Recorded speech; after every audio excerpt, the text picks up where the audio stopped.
questions ng mga pagkukulang at ng mga kasalanan natin sa Kanya, di ba? Yeah. Now, mga kapatid, let's ask this question to ourselves. Sa akin. Tanungin natin ang sarili natin. Ilang beses na natin nireject si God sa buhay natin? Pinagpalit at iniwan para lang masunod yung mga personal na gusto natin. Kung tatanungin niyo ako mga kapatid, if you ask me many times, I reject God in my life. Maraming beses po. Hindi ko siya hinayaang humawak sa buhay ko. Dahil akong gustong ibuhon. Madami akong gustong gawin na personal na hindi kalugod-lugod sa mata ni God.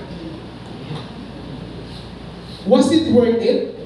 Worth it ba yun? Ginagawa ko? It's a no, di ba?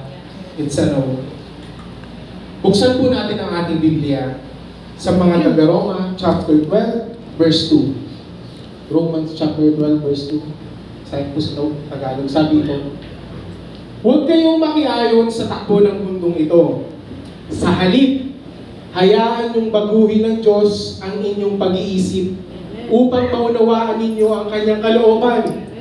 Sa gayon, magagawa ninyo kung ano ang mabuti, kalugod-lugod at ganap na kalooban ng Diyos. Amen, mga kapatid. Sige po, hayaan niyo po ako mag-share ng konti sa buhay. Come on. Hayaan niyo po ako mag-share ng konti. Ang tagal kong in-embrace, mga kapatid, na naging overthinker ako. Mga panahon na hindi pa ako mag-exam. Double-minded, worrier, doubter ako. Possible na madali ako maniwala sa sinasabi ng mga tao tungkol sa akin. Ganun ako mabilis ako magpabola. I once believed sa nagsabi sa akin before na ako yung tipo ng lalaki na pinapaasa tapos sinasaktan. Kaya di rin po ako nag-isip na makakapangasawa pa ako or magkakaroon pa ako ng relationship sa buhay ko. May nagsabi din sa akin, may nagsabi sa ko na before na ako bagay sa liligawan ko o sa iilusyonan ko, double-minded ako, isip bata, gano'n. May nagsabi din sa akin before na napaka-clumsy ko. Kaya naniniwala ako na hindi ako dapat pagkatiwalaan at mga bagay kasi eventually mababagsak ko lang daw po ito. Clumsy, masyado akong sa Bukod doon, ako yung tipo ng tao na mag-overthink sa mga bagay-bagay na wala naman akong control. Trying to process everything in my mind na lalo na yung mga iniisip ng tao tungkol sa gagawin kong aksyon. Kaya rin sa lahat ng mga conflicts na naalala ko sa mga tao, ay tingin ko ay lagi ang mga kasalanan. Ako ay may kasalanan at ang may problema. Pagdating sa mga problema, mas madali pa akong mag-worry at eventually mag-space out dahil sa iniikot ko na lang ang iniikot sa utak ko without even praying about this. Mga kapatid, those are just my side story when it comes to struggle ko with my mind. With just myself, I know my mind is weak. Dagdag ko pa po yung mga impluensya ng social media, yung influence ng cellphone, yung mga nakikita ko sa paligid ko.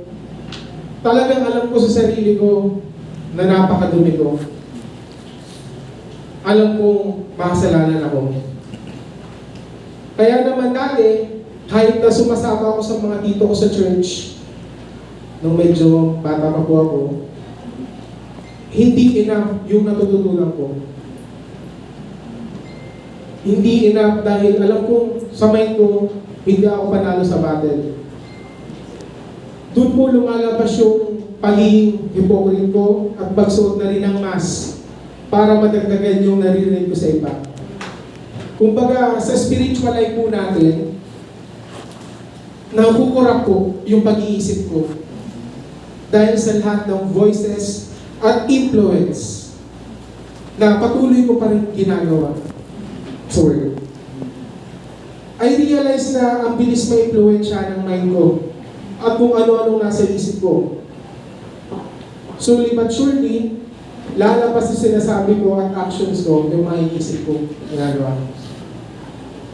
But that was all before when I truly met Jesus. Yun yung OJ. Yeah. Because when I came to understand that my mind can be a playground of the devil at wala akong magawa kundi magsabit dito. So grabe pala po mga kapatid yung kakayahan ng utak natin. Grabe pala yung kakayahan ng devil sa utak natin. Kaya po nung tumating yung time na pinasurrender ni God, ni Lord sa akin, yung lahat, at nilead ako sa study ng Bible, sa pag-aaral ng Bible, siya uli yung nasa buhay ko. Amen. Applying into my life, unti-unti ko rin nababago yung sarili ko, yung transformation sa sarili ko. Of course, mga kapatid, mga friends, I still fail. We still fail, di ba? Sa araw-araw.